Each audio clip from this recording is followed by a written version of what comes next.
আসসালামু আলাইকুম। রূপা রান্নাঘরে সবাইকে জানাই স্বাগত। আজকে আমি রান্না করব গ্রাম বাংলার করলা পোস্ত। এটা খুবই খেতে গরম ভাতে খুবই ভালো লাগে। প্রথমে আমি করলাকে কেটে পরিষ্কার করে নিয়েছি। আমি এখানে 100 গ্রাম করলা নিয়েছি। এবার কড়াইয়ের মধ্যে দিয়ে দিয়েছি সাদা তেল। একটু আমি হালকা করে করলাটাকে নুন হলুদ দিয়ে ভেজে নেব। দিচ্ছি হলুদ, দিয়ে দিচ্ছি লবণ।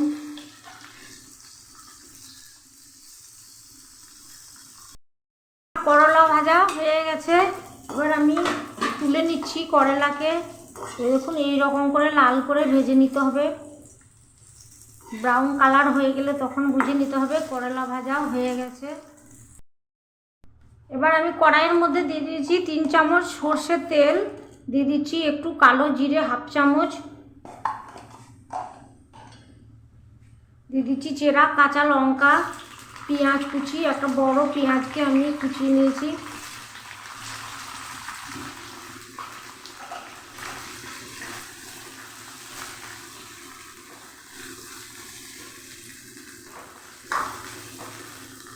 দিয়ে দিচ্ছি একটা বড় সাইজের আলু, দেখুন এইভাবে লম্বা করে আমি কেটে নিয়েছি।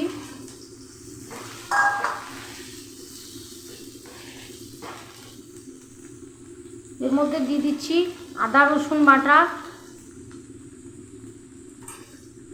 দিয়ে দিচ্ছি লবণ, কাঁচা জিরে ধনের গুঁড়ো, আর দিয়ে দিচ্ছি পোস্ত বাটা।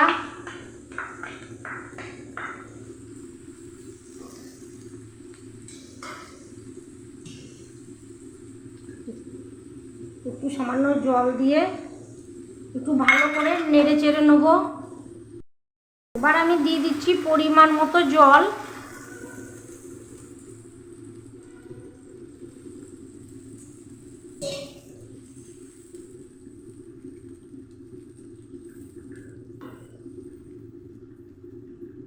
ভালো করে আলু সেদ্ধ করে নেব।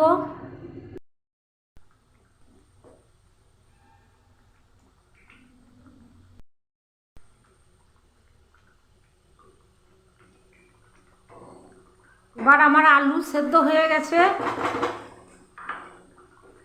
এবার আমি দিয়ে দিচ্ছি ভেজে রাখা করলা। ওপর থেকে দেখুন এইভাবে ছড়িয়ে দিচ্ছি।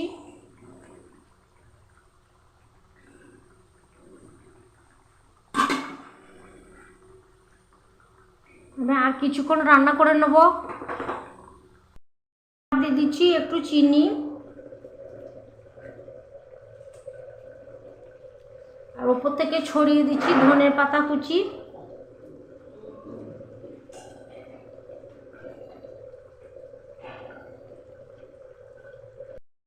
তৈরি হয়ে গেল করলা পোস্ত। এই দেখুন কত সুন্দর হয়েছে। করলা তো অনেক রকম করে খেয়েছেন, এবার আমার মতো করলা পোস্ত তৈরি করে দেখুন, খেয়ে কেমন লাগে। আর ভালো লাগলে অবশ্যই আমার চ্যানেলটিকে সাবস্ক্রাইব করে আমাকে সাপোর্ট করুন। সবাই ভালো থাকুন, সুস্থ থাকুন, রূপার রান্নাঘরের সঙ্গে থাকুন। আজকের মতো আসি, আবার দেখা হবে নতুন একটা রান্না নিয়ে।